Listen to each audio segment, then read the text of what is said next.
Hey guys, so hopefully we have moved on from box plots or box and whisker plots and we're moving on to dot plots, okay? Dot plots take less time to make than box plots, so hopefully you can appreciate that. So you've walked through kind of what a dot plot is. Again, it's just another type of graph where you can display data. So here we have an example, minutes to eat breakfast, and someone did a survey of how long does it take you to eat breakfast, and there were the results are listed. So for the people who took 0 minutes, okay, 6 people took 0 minutes. So what you're gonna do is before you start dotting on your plot, you have to create a number line and you have to have a consistent interval. What that means is you have to count by the same thing. So you count by ones or you count by twos, you count by threes, etc. Now, in this data set, we have every number from 0 to 12. So that means we need to count by ones starting at 0 and going all the way to 12. So you can see I already did that number line and typed out those numbers because it gets kind of messy if I try to do it with my pencil on my screen. So now that we know that 6 people took 0 minutes, what we're going to do is we're going to create 1, 2, 3, 4, 5, 6 dots under 0 minutes, okay, and try to keep them as evenly spaced as possible. It takes 2 people 1 minute, so 1, 2. 3 people take 2 minutes, 1, 2, 3. 5 people take 3 minutes, 1, 2, 3, 4, 5. 2 people take 4 minutes, 1, 2, 5. I'm going to kind of cross these out as I go so I can keep track. 5 people take 5 minutes, 1, 2, 3, 4, 5. 0 people take 6 minutes. I'm not going to put any dots at 6. 0 people take 7 minutes. I'm not going to put any dots there. 2 people take 8 minutes. Oh, that was kind of low compared to the rest of them. So 1, 2. 3 people take 9 minutes. 1, 2, 3. 7 people take 10 minutes. 1, 2, 3, 4, 5, 6, 7. 4 people take 11 minutes. 1, 2, 3, 4. And 1 person takes 12 minutes. So you can see, I mean, my hand's in the air while I'm trying to do these, so it's not perfect, but you can kind of see this like wavy distribution, right? A normal distribution is what we call a bell curve, and you'll learn more about that. Let me see. Sorry, someone's trying to call me on Teams. You'll learn more about that probably in high school, maybe even in 8th grade. But a normal distribution kind of looks like this. Okay. Now you can see our distribution is a little wonky, but that's okay. There's nothing wrong with that. But this kind of wonky distribution is going to tell us a few things. So we've created our dot plot. We need to label our dot plot, give it a title. So you can say, minutes to eat breakfast. Okay, and give it kind of a title right there. And so now you can take a few things from this. There's a few vocabulary words that I want to go over, and the main one is a peak. And a peak is just what it sounds like. The peak of a mountain is the highest part. So the peak of a data set is going to be the number at which you have the most dots. So in this case, our peak is 10. So the most people take 10 minutes. Peak is also going to be the same thing as your mode. Okay, and you can have multiple modes or multiple peaks in a dot plot, just like you do with a box plot or any other kind of graph. So that is that. Now, moving on, kind of going more in depth, we can find mode, range, and median from a dot plot. Okay, your mode again is the peak. It happens most often. So in this dot plot, kind of have 2 high peaks here. So let's just double check. Minutes to eat breakfast. This is the same one with 0. at 0 minutes, we have 1, 2, 3, 4, 5, 6 data points, and at 10 minutes, 1, 2, 3, 4, 5, 6, 7. So our mode is going to be 10. That's also known as our peak. Okay, our range is still the same thing. It's still your highest minus your lowest. So our highest right here is 12. Our lowest right here is 0. 12 minus 0 is 0. So your peak is, I'm sorry, your range is 0. Now your median is still your middle number, okay? So on a box plot, what I like to do is I like to do like the right-left method, where I start crossing out right and left. So so your very first point is going to be here, and your very last point is going to be here.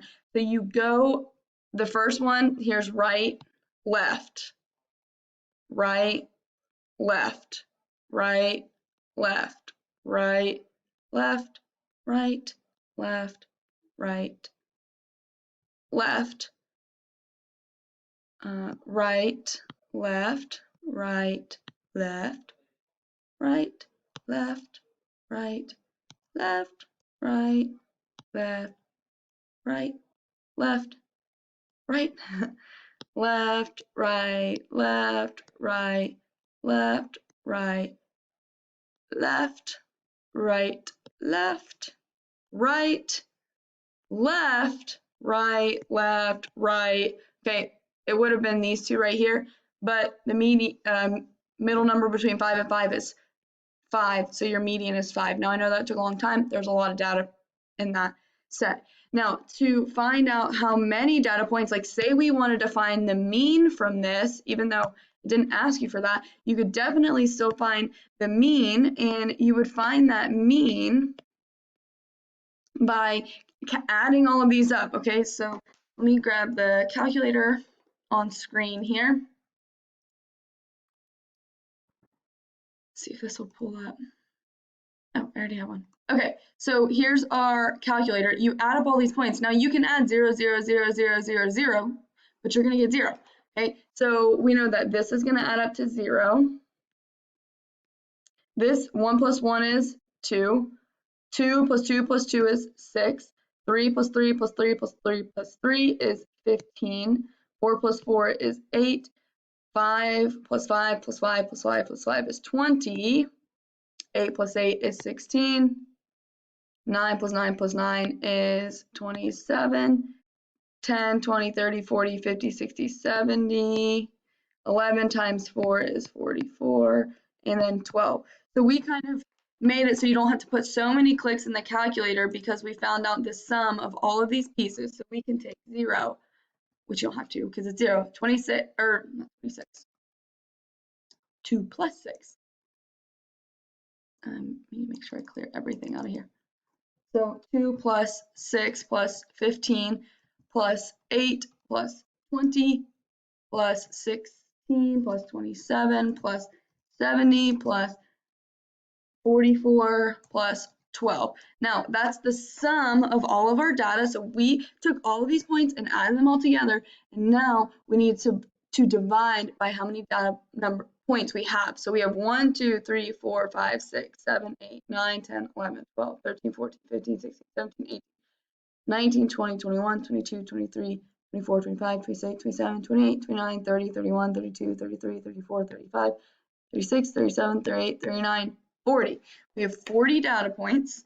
So we need to divide this sum, divide it by 40, and your mean is 5.5. Now notice that mean and the median are close together, but it's not close to the mode.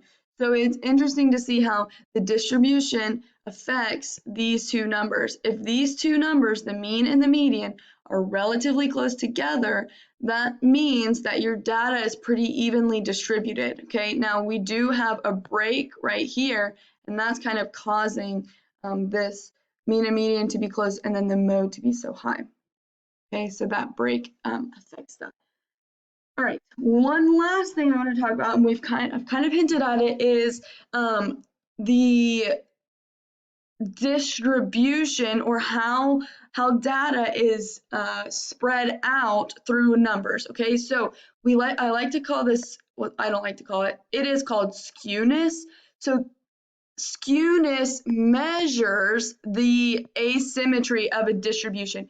And asymmetry just means whether something is symmetrical or not. So if we look at this normal distribution, you can see it's perfectly symmetrical. The mean, median, mode are all right in the middle. You have the same amount on the left side as you do the right side.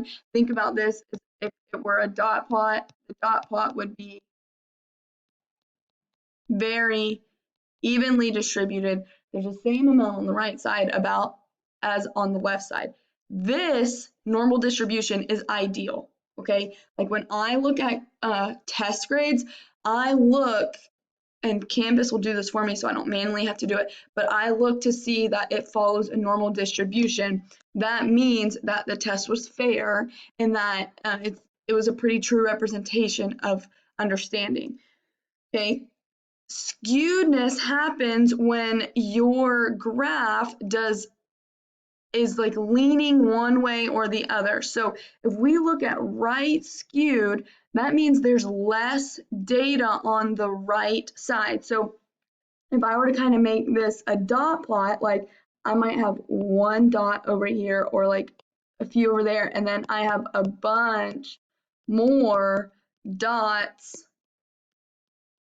on the left side. Now, the reason that this is right skewed right here is because you saw this with the mean and the median in the one weird mammal task.